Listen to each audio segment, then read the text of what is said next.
Hey guys, what's up? Peter Gandia here with another tutorial slash demonstration. As you can see, I have Photoshop open. I'm gonna do my best to run through this with no edits, no cuts. We're just gonna run through this. I'm going to demonstrate and show you how to use the brushes that I use, and just started making some brushes as well. I'm gonna show you how to create brushes in Photoshop and maybe do a little demo, maybe a little background with a brush that we create, a brush or two. Alright, first off, let me go through the brushes. I'm going to create another layer here. The round brush. As you can see already, my opacity up here is set to 40. And my flow is set lower to 20. This gives me what I feel a nice smooth transition on my lines that I create. Yeah, it's really personal. You're gonna have to go through your own little settings and everything to see what you like and what you want to create. Nothing that somebody does really works for another person, unless of course they're good at that sort of thing, copying or replicating another person's style. But mostly what I find is everybody has their own groove, their own niche, their own type of drawing style and technique. Now, I'm not creating these straight lines by hand. I'm holding the shift button and going back and forth to see the line weights that these different brushes make. So I can select all, it's Control A. I'll also go through some keyboard shortcuts. Nothing specifically, just as I do it. Let's see, Control D will deselect everything. I'm gonna go to, I'll turn my opacity up. I use the number keys to turn the opacity up. 70, 1 through 0 on the top. If you hold shift, that will also change the flow. So you can change the flow by holding shift up there and the number keys. Just the number keys themselves will change the opacity on the brushes. Let's see, I'm at 80 now. What does the round brush do at 80? I use a lot of default brushes. I don't really use many custom brushes or download custom brushes. I like to create everything from scratch, and that's not to say that downloading custom brushes is a wrong thing or that you shouldn't do it. It's just not my preference, like I said before. Everybody has their own style, their own way to draw. Um, let's go with another brush. Let's see what the feathered brushes do. There's another Control A to select all, Control D to deselect the screen. B to brush. Here we go. Now we got a nice big feathered brush. And you see what this does when, let's see what happens. Let's experiment a little. Let's turn the opacity up to 70 and the flow down to 10. There we have a nice, very soft feathered brush. And without lifting it and going over the same area, I'm getting a harder, a more deeper black, more deeper opacity or flow, if you will. The flow turns down the opacity until you go over it more and more with the same stroke. Because if you turn the opacity to 70 and the flow to 70, you're going to get 70 right off the start all the way through. It's not going to get darker and darker. It's that opacity setting right away. If you turn the flow down, the opacity will gradually come in the more you go over the area with the opacity at 70. It'll gradually put in 70 with the same stroke. Select all, delete, Control D, deselect. Alright, the more brushes. Let's go through our charcoal brushes, or little splatter brushes. What are these called? If you roll over them, it'll give you the name. Spatter. This one is chalk. We have little star brushes, grass brushes. I rarely use the grass brushes or the leaf brushes. Any of these custom brushes I rarely use. Possibly because I don't need them. I mostly just paint or draw with the round brushes or the feathered brushes for shading and blending. These bottom brushes are ones that I've created today for this tutorial. I'm going to show you how to create brushes and then how to use them. But let's finish this up with the default brushes first. Spatter brushes.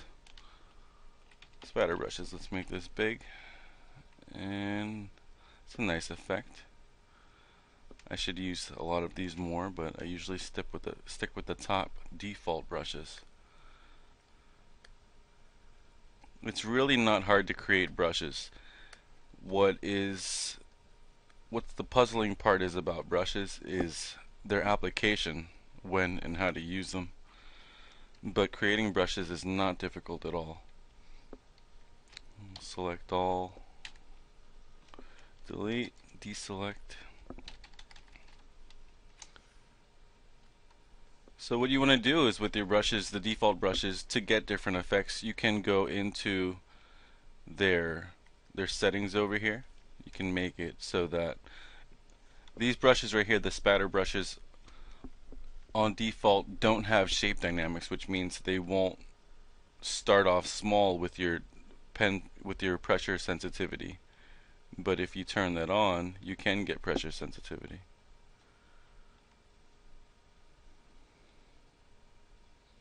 Start off light, go in heavy, go out light. This is also another fundamental that is used and it's referred to as line weight. Line weight is using the thinness and thickness of lines to emphasize or portray light direction and shadows without using rendering techniques such as shading. Let's say I wanted to create a bowl or a ball, something where the light is coming from the top. I would draw thin on top, go thicker, and then come back to thin up top. Now we can tell without even any shading or rendering where the light source is coming from. It's coming from the top, and the shadow would be here because of the line weight itself. Now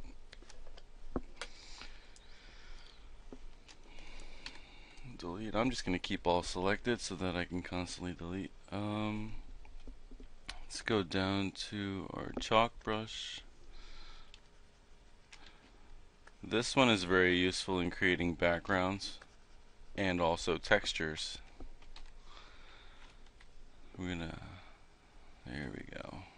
Very pretty brush. Nice textures. The flow is down, the opacity is up, so you get a nice texture coming in and a nice dark texture going out.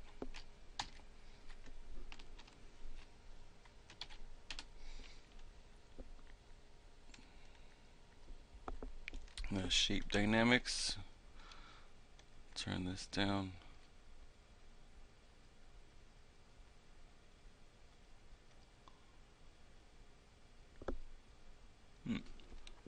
Okay.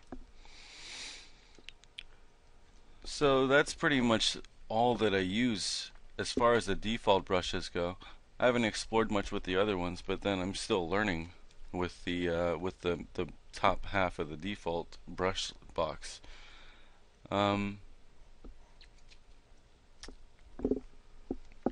So let's get into how to create your own brush.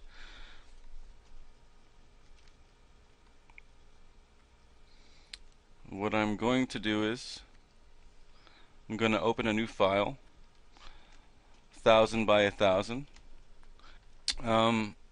So I like to start at 150 because it's less processing for my computer to do, and I could work faster with having a lot of different programs open, such as messaging programs, music programs, watching movies while I draw or something to keep my mind off all these things going on my computer. I like to keep the file size low. Alright, so we can either use the default brush to go in and paint what we want. You can also work at any opacity to create a brush, and it'll show up when you're finished and want to create the brush. So let's just do this. Let's just create some random blah blah blahs. La la la la la la la la la la. Random stuff. Very random. I have no idea what I'm making. But this is how you make a brush. This is the process. We're gonna just make some weird things here. Some circles. A couple more lines and boxes. Da da da da da. Alright. Now I should have done this on another layer, but it doesn't matter because I can just make the brush and get rid of it. What we're gonna do now is go into our edit on the menu, our edit rollout, and we're gonna go down to define brush preset. What you do is you name your brush. I'm gonna name this, just for now, random blah blah brush 1, and then you hit OK, and that is it. Really, that is how to make a brush. It is so simple. Let's delete everything, and there, that's my brush. I have the flow down, but I'm gonna put everything up to 100. There, at 100% 100 flow opacity, the brush creates exactly what I saved as a brush.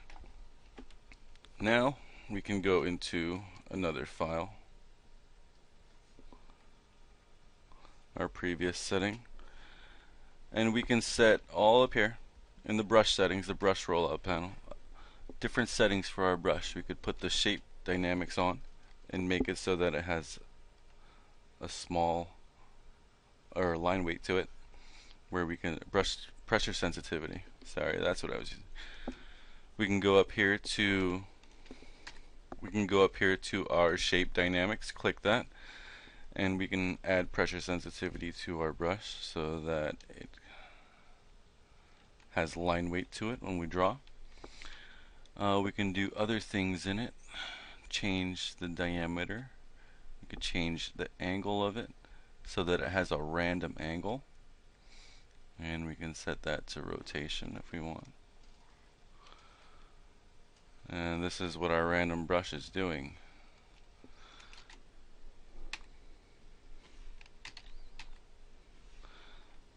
Alright, let's take the opacity down so we can work with something in this to maybe 60%, 30 flow.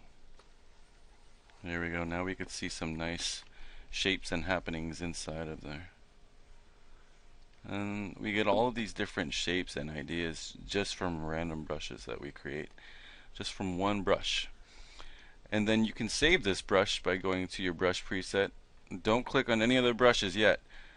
Save this right here as random brush blah blah 2, because if you click on another brush you will lose the settings you just created. So save this out first, then go back to the brush you created, the earlier one, and it's back to the default where there's no rotation, there's no shape dynamics going on, there's no scattering. So let's do a different thing on this one. Let's go to color dynamics.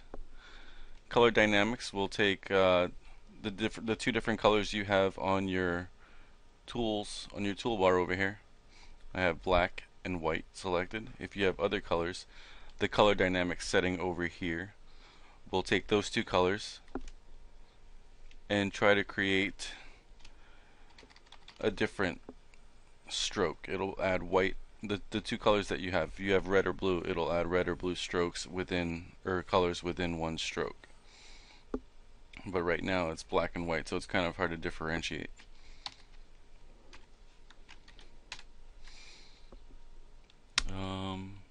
But still, if you have the colors set the foreground and background jitter set high, you will be able to see.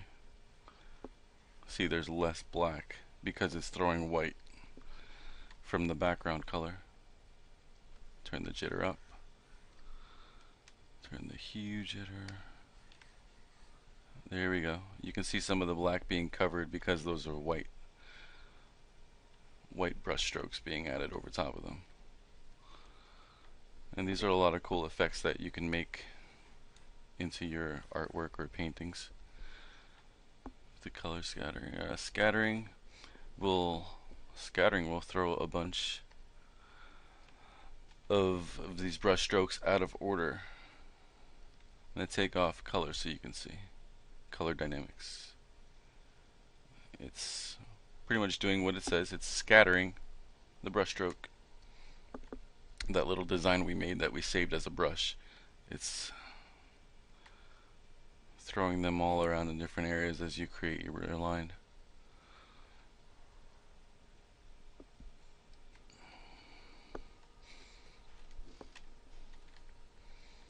And that is how to create a brush. So let's take one of the brushes I created earlier. Let's look at this and just do a really quick background demo.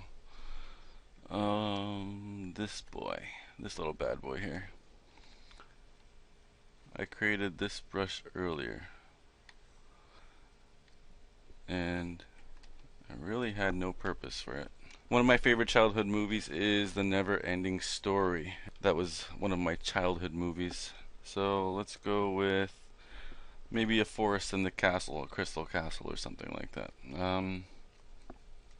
First, let's go with, we're going to do this all with default brushes and the one brush that I created.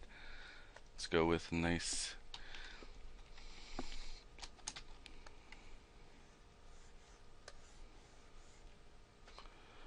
we'll just gradient everything.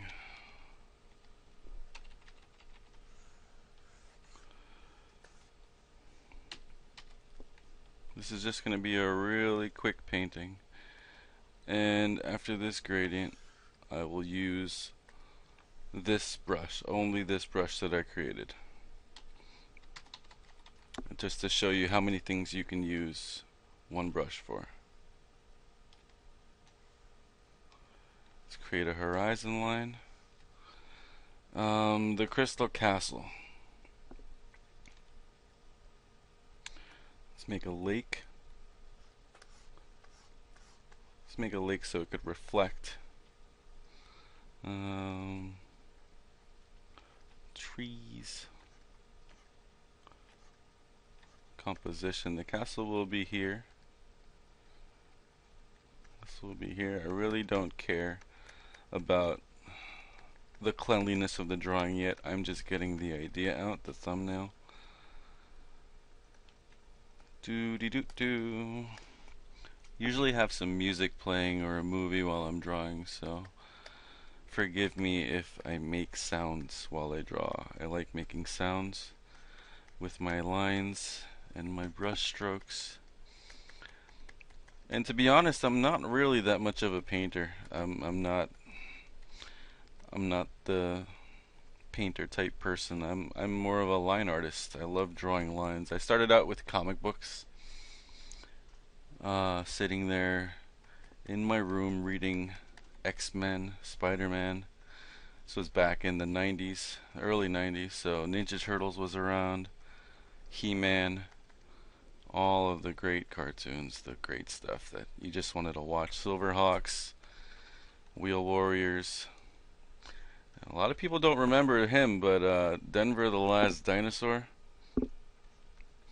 Yeah. I hope a bunch of you are cheering now while you're watching that. Nobody remembers Denver. Denver, the last dinosaur. Oh, that was the bomb. What else do we got? The back of our crystal castle. Now there were probably some mountains in the back, but let's lasso the mountains in. And I'm going to take that mountain down, a couple of these, because I do not want them to compete with the castle. Come on. Let's take the mountain down a little. So it's at least, there we go. So it's at least 2/3 of the height of the castle. We do not want to draw attention away from our focal point, especially with things that don't really matter or have no importance in the image. The image is not about the mountains. The image is not about how big the mountains are in the background. The image is actually about how big and how fantastical this castle is. So we want to show that point in our drawing. We don't want to make the mountains overpower the castle. But we do want to show that there are big mountains in the background to show the scale of the castle. That doesn't mean our mountains aren't important. That means they aren't as important as the castle and the scale of the castle. So I'm going to go back to our default feather brush up here. 200 should do it. Just to hit the top of the mountains very lightly so that we can just see them.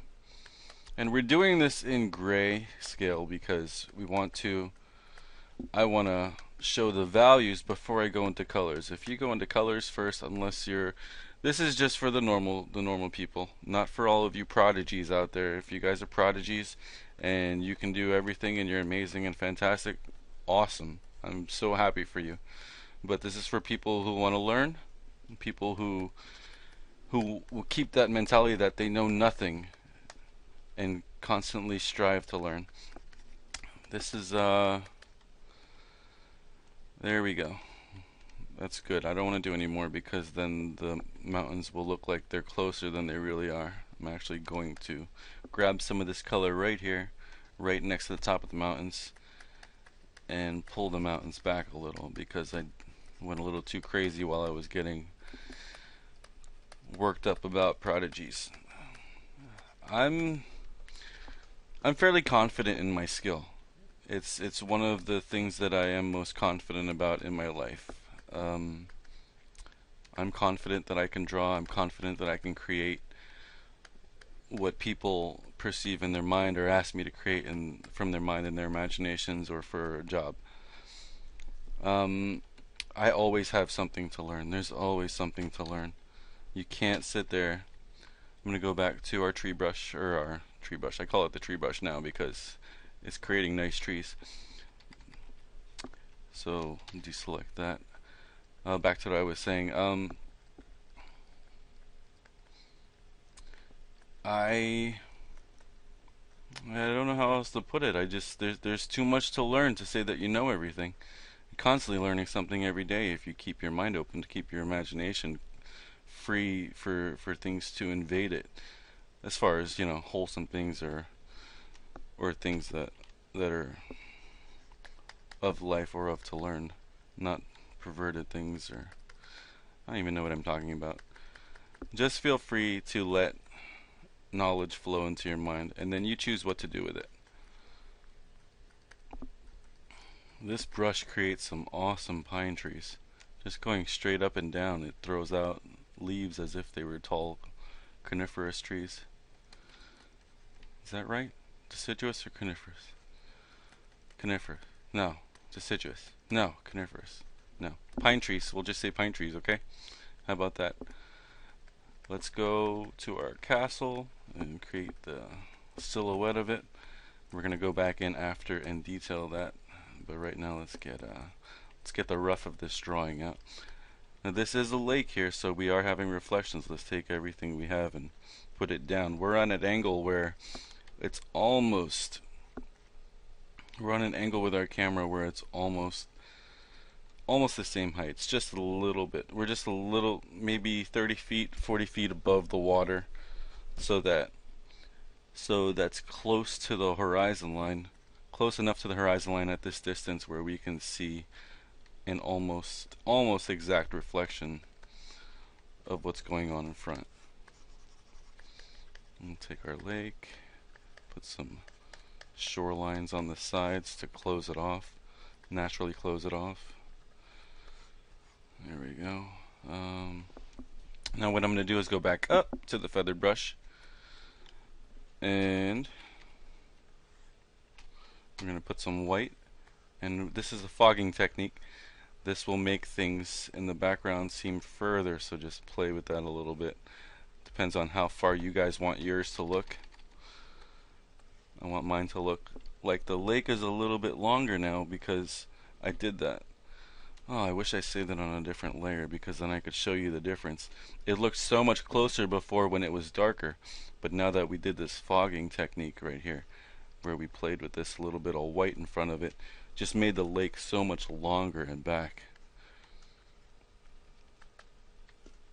Okay, let's put some little bit of tone in the sky, because then I'm going to grab my smudge tool. I have a feathered brush on the smudge tool, and I love taking that and just pulling out from the dark and the light in waves, little wavy circles, and creating clouds in the sky. This is a nice easy way to create a sky, and you can get creative with it too. You can get a feathered brush with no pressure sensitivity on it. Will create a nice flow, because a fine point on the feathered brush will create a fine point in your clouds and kind of look unrealistic. So let's get some wispiness here. Wispy clouds. Some nice wispiness, and we'll go in and fix those trees later, because the clouds are taking the tops of those trees and they're like, hey! And they're pulling me. Alrighty. And we could throw a little more darkness in some areas to pull and emphasize the clouds. But we don't want to darken it too much, because this is the Crystal Castle and it's a sense of hope and light. Take into consideration the symbolism and the words that the subject of your picture is trying to portray. What does what you're painting symbolize or mean? You have to put a mood in it. You have to put the what it represents. The Crystal Castle being with mountains and trees and a lake. There's a lot of elements in there. There's clouds with the wind. What does this castle symbolize? What do you see or think of when you see this castle? What I think of is, I see the mountains, I see the trees, I see the lake, I see clouds. I think of nature. I think of pure, because nature is pure. If you were to see old ships or things crash landed, or maybe even a new Mecca city, some kind of technology or something, you would think that there's robots or some kind of technology in the city, but we don't. We see nature. What you could do is put some animals, some birds in here or something like that, to also further illustrate the fact that this is natural and peaceful. So I have no idea what's going on in this lake. Let me go back to my brush. There we go. Back to my big old brush. Now I fogged the background with the feathered brush and white, and I'm going to bring the castle back up in front of the background, the far background, and then I'm going to fog that again, so there's another layer. It's just adding layers to create the depth in the scene. It's just adding layers. Let's do another. There, now we can see that the castle is in front of the background, and the background's even further. Now it looks like the castle's in the middle of the lake going back, because there's another layer of depth there. And like I said, we're going to use this one brush and the top default brushes to create this. And in just a matter of minutes, maybe 10 minutes it took so far, we already have an idea, a very good idea of what this picture is about. Well, not exactly with the castle, but the scene itself. We have nature, we have trees, we have a lake, we have clouds, we have nice clouds in the sky, nice wispy clouds, smooth, which means that there's a nice breeze, there's nice wind and flow.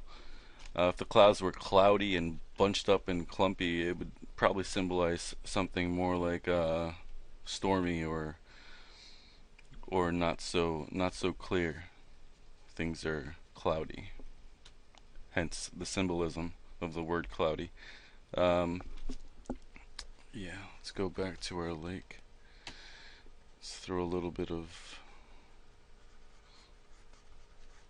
the light's coming from the castle and behind the castle. So where the light would be on the lake would be in that area being reflected and refracted. So the light would be here in the lake. So that means we can fade out the rest of the lake to give an illusion of light source. Let's also take and darken out the sides just a little bit. That's probably too much over there.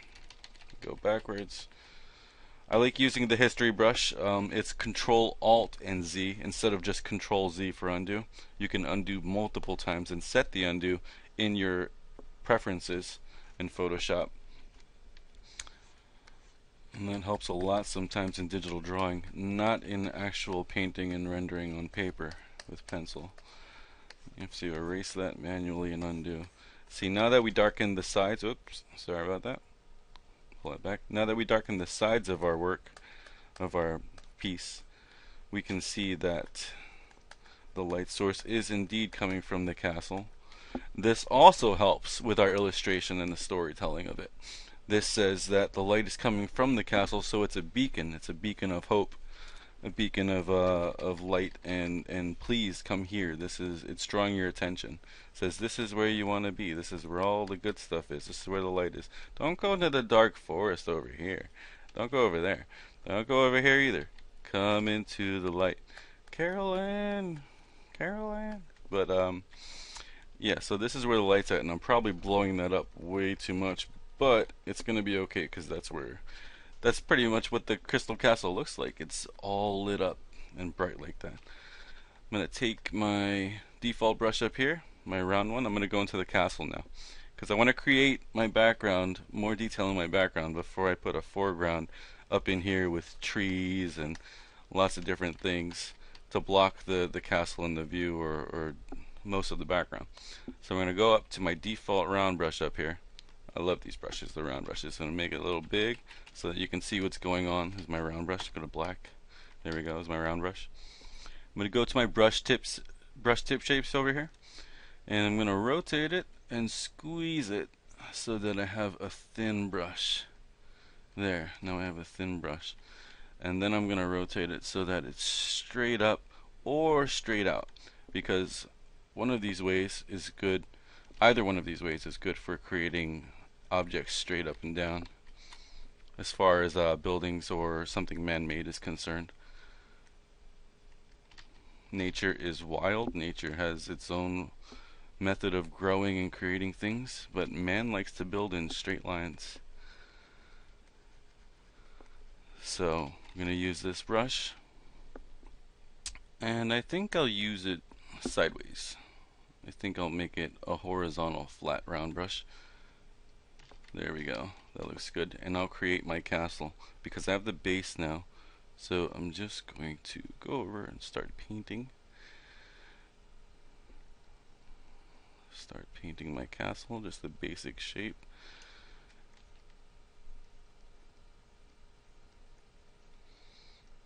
We already have the basic shape. I'm going to create an even more a more defined basic shape. Still going to be pretty basic, not final or complete or anything. And here's the bottom of it. I believe this is what the castle looked like. I had a nice big pillar or cathedral like spike in the middle, and then I had two things on the side, two pillars on the side that wrapped around the back, enveloped the whole city inside of the castle.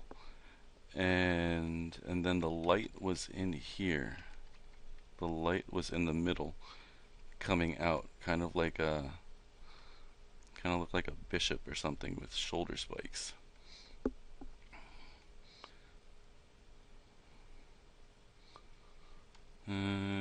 Yeah, that looks pretty close. Let me turn the opacity down, get some light on the sides here.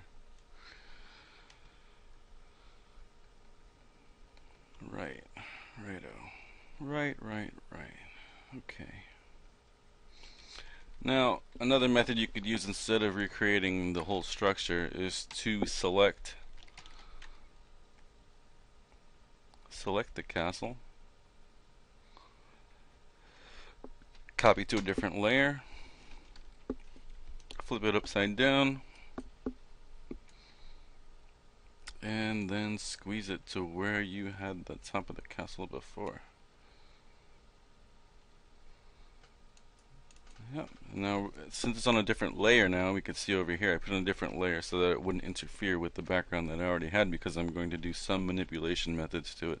Let's go to our erase, put on a feathered erase, and I'm going to take the opacity of the feathered erase down to maybe 30%, and then I can gradually, let's go to the other feathered brush, the one without pressure or sensitivity. And I can blend this into the lake then. And another awesome technique that I like to use is my smudge tool. Take my smudge tool and put a nice feather brush on it. This is for water, of course. And I go back and forth. We'll turn the pressure, the strength down just a little bit, and go back and forth and create a water ripple. The water ripple would be more condensed toward the farthest object, and it would get wider and bigger, a bigger ripple toward you because of distance. And I really like that method. Nice. Now I'm going to condense the layers, combine them, merge them, and I'll do the same thing for my trees in the water. This creates a I don't have any trees reflecting over here. Help me. Go down. I'm gonna make some trees over here. There we go. Trees in the water. Trees in the water. Lady. No, trees in the water, not lady. A little bit of that. Define this. Okay.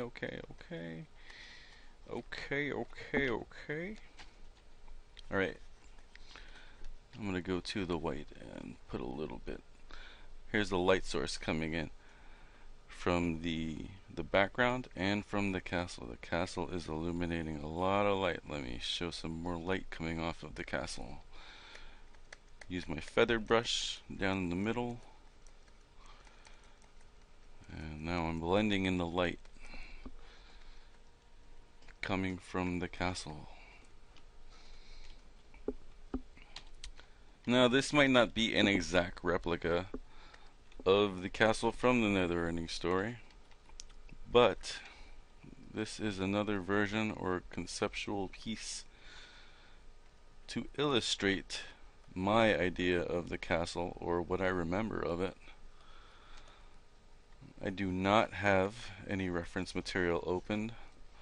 I am just kidding. Here's my reference material right here. But I'm creating my own image from scratch. There are really no mountains in the backgrounds that I see. I just wanted to create the mountains to show the scale of the castle, because the castle looks so big on the actual Neverending Story that it's almost, to me, impossible. So I wanted to create more of a believable sense of scale, and I could be wrong for doing that, but this is my drawing. If you want to create your own drawing, go for it. This is how I think the castle would be. I don't want a castle where it takes me a year to just walk to the other side of it. And that's exactly what it looks like. Maybe not exactly, but it looks pretty big and pretty far. Kind of unbelievable for somebody to build. So this is my version of the castle that I submit to you guys humbly. Hopefully with a couple lessons in here that will help you guys. And this is just a very quick thumbnail demonstration of using the default brushes in Photoshop along with creating your own brushes and putting some of those brushes to use along with some other techniques. A little bit of light on these trees. Keep the opacity down. Alright. One of my favorite painters to watch when I was young was Bob Ross. And whenever I create something like this, I think of what would Bob Ross do? And if any of you guys know Bob Ross, this is exactly what he would do. Hey guys, we have this background here. And oh, it's so beautiful. Look at the mountains and the trees and the skies. Oh, I just love all this stuff. Let's paint a happy little tree right here. Turn the opacity up because you can't see. Let's paint a happy little tree right there. That's exactly what Bob Ross would do. But sorry about that. I got a little carried away. It's Bob Ross. He was one of the masters, one of the greats. We all miss him. We all also miss Frank Frazetta. Frank Frazetta, one of the greats. Actually, some consider the great Frank Frazetta. Get some light source on these trees because the light source is coming from the castle and from behind it. So everything that we're looking at from our perspective, the back of it is going to have a shadow cast because the light source is coming from the distance in front of our eyes and there's no light source behind us. So we're basically looking into the light from the shadows.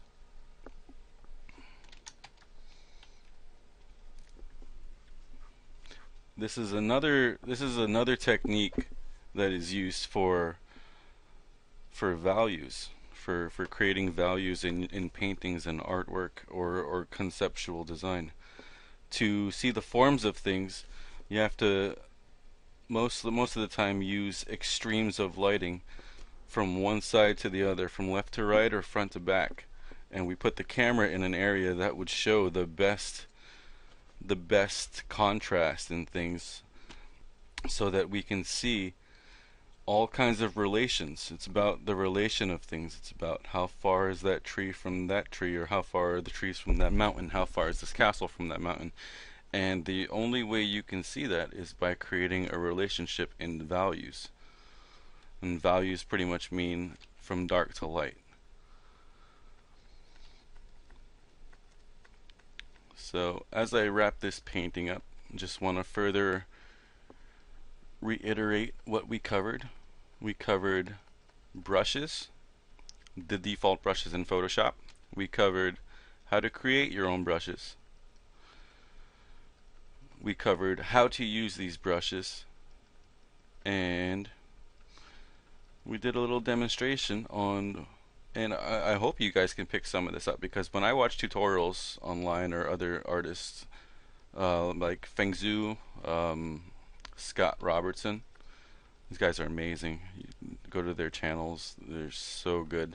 This is like fundamental stuff compared to them, and I'm a working professional as well, always up for some freelance and possibly some company work, in-house work. But my stuff like pales in comparison to them. I just hope that you people can walk away with something, maybe a lesson or something that'll help you draw and understand that you have to constantly learn, constantly pick up a book, constantly go on the internet, constantly travel, go to places, look for all kinds of things that'll get your brain going, your juices in your mind running. Yeah. So this is it, and I'd like to thank you so much for watching and taking the time out for this. Wow, 48 minutes, huh? This 50-minute demo. And please subscribe. There will be more to come. subscribe, watch, tell a friend. Let me know what you think. Go in the comments. Say, hey Pete, you did this wrong. Hey Pete, can you show me this? Can you show me that? Anything. I'm here to help, and I enjoy helping and teaching people. So, thanks again. It's Pete signing off till next time. Later.